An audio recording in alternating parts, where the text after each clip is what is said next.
Au nom du Père et du Fils et du Saint-Esprit. Amen. Viens, Esprit Saint, viens en nos cœurs, consolateur souverain, hôte très doux de nos âmes, adoucissante fraîcheur. Évangile de Jésus-Christ selon saint Matthieu. En ce temps-là, Jésus disait à ses disciples, « Vous avez appris qu'il a été dit, tu aimeras ton prochain et tu haïras ton ennemi.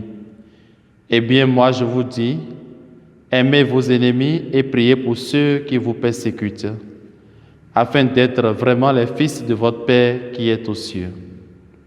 Car il fait lever son soleil sur les méchants et sur les bons, et fait tomber la pluie sur les justes et sur les injustes. En effet, si vous aimez ceux qui vous aiment, quelle récompense méritez-vous? Les publicains eux-mêmes n'en font-ils pas autant? Et si vous ne saluez que vos frères, que faites-vous d'extraordinaire? Les païens eux-mêmes n'en font-ils pas autant? Vous donc, vous serez parfaits comme votre Père céleste est parfait. Acclamons la parole du Seigneur. Louange à toi, Seigneur Jésus. Bien-aimés dans le Seigneur, nous sommes aujourd'hui le mardi 16 juin 2026 et nous bénissons Dieu pour le souffle de la vie.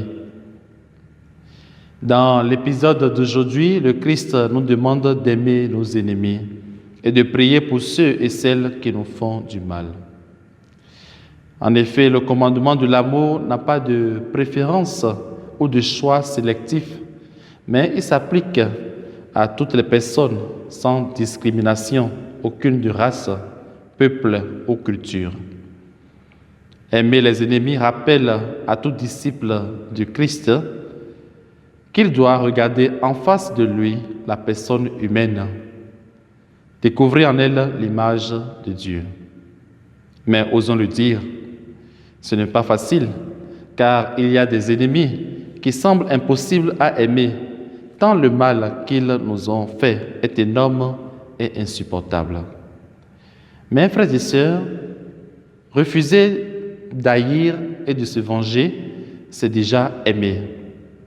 Jésus nous invite alors à une transformation de notre attitude spontanée envers ceux et celles qui nous blessent. Ce sur quoi nous devons travailler, c'est l'invitation de Jésus à la finale de l'Évangile, qui n'est rien d'autre que d'imiter Dieu dans la perfection de l'amour. Demandons-lui alors la grâce de nous aider à être parfaits comme lui-même, il est parfait. Et que sa bénédiction nous accompagne tout au long de cette journée, au nom du Père et du Fils et du Saint-Esprit. Amen.